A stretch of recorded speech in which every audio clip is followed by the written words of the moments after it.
Hey guys, this is another video in my van build series. This particular one is about me installing the installation.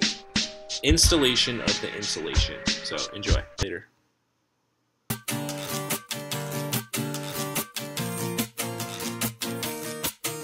Hey fellas, we got a van update here.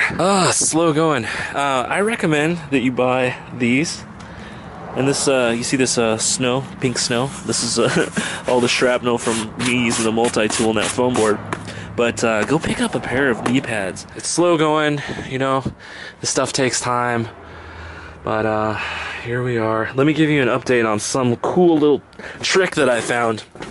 Now this multi-tool, man, this thing is indispensable. It cuts through this foam board so nice. Like, I think that's my cut right there. And you just hold it, and I'm just doing it all by eye. You know, I was looking into filling these, I don't know what you call these, the supports, the beams or whatever, joists for the van. And originally I was using this crack and seal stuff, but I was finding that this wasn't expanding as much as I wanted. Not to mention, I had poured too much, and it was like pouring out right here when it had dried. It was like a big glob of the stuff, and I used my multi-tool to shear it off, and it exposed. It was just an empty cavern, you know, it was still empty in there. So the stuff didn't work like I wanted it to. So I upgraded, and then I got this, oh, sorry, this is what we were using, the window stuff. And then, so I used changed to using this big gap filler. It expands about 50–60%. And then I was just spraying it in here. And you can see that it's like making a mess. This stuff is always making a mess. But it was just taking forever to expand and cure, and I wasn't really confident that it was like an efficient way to do this. Like I already went through one can and I only got to like 10% on each of the rafters here. So I am changing my methods, and what I'm doing, I think this is pretty slick. This works pretty good. So what I've been doing is just cutting little shims and then just layering them in there. And it seems to be making a pretty good seal. If I get a whole bunch of thin ones and mix them with big, like I'll put a few big ones in there first, and then shim it up with the thinner ones, and then, you know, that's all foam board in there, and that's super cheap, and I know that it's like filling the space adequately. And so yeah, the way that I do that is just really easy. I take one of these right here, and let me try to do this. I'm not using tools, I'm not using eye protection, so don't get pissed off at me, but so here's my multi-tool. This thing, oh man, this is like one of the coolest tools. So let me just show you how easy it cuts through. How about that?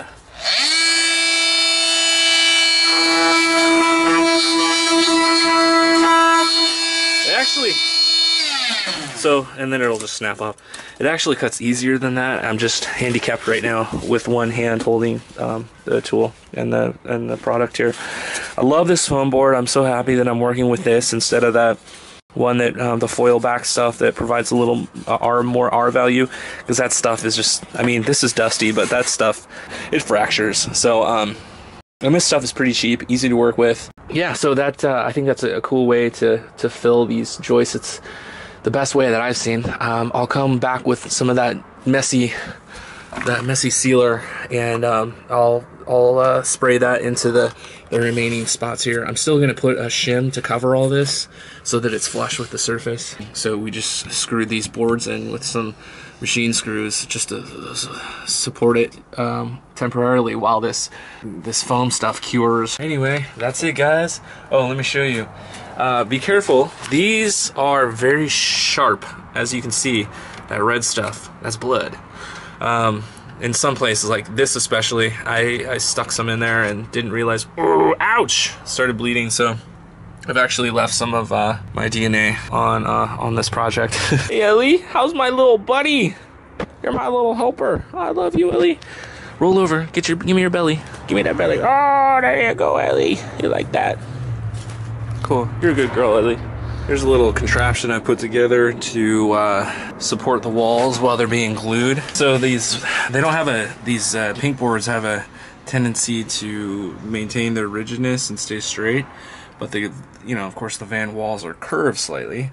So I need this pink board to conform. So what I've done is I've used the 3M spray adhesive tape in there. It takes about 30 minutes to fully cure. So I've got these clamps here, wood clamps, and I'm doing a little trick where two clamps are pushing out from each other, and then these are the two boards, or pink board, foam boards that I've glued. And so the idea here is that I'll just let this cure for 30 minutes sitting here. And then I had to put this here because these don't want to stay together. Gravity takes them and makes it fall down, so it's about the perfect height. Hi, my name's Nick, and I'm an alcoholic. Please consider sending me all of your monies to help support my habit. To date, not one person has donated. Please be the first person to help me refill this lonely six-pack.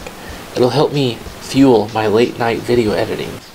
If you guys like this video, please give it a thumbs up and leave a comment. I'd love to hear your positive or your troll comments. Trolls need love too. Don't forget that I have a bunch of playlists on my homepage.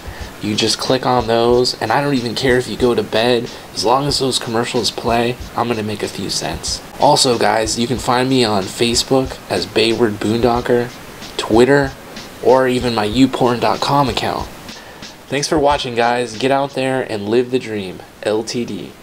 Later.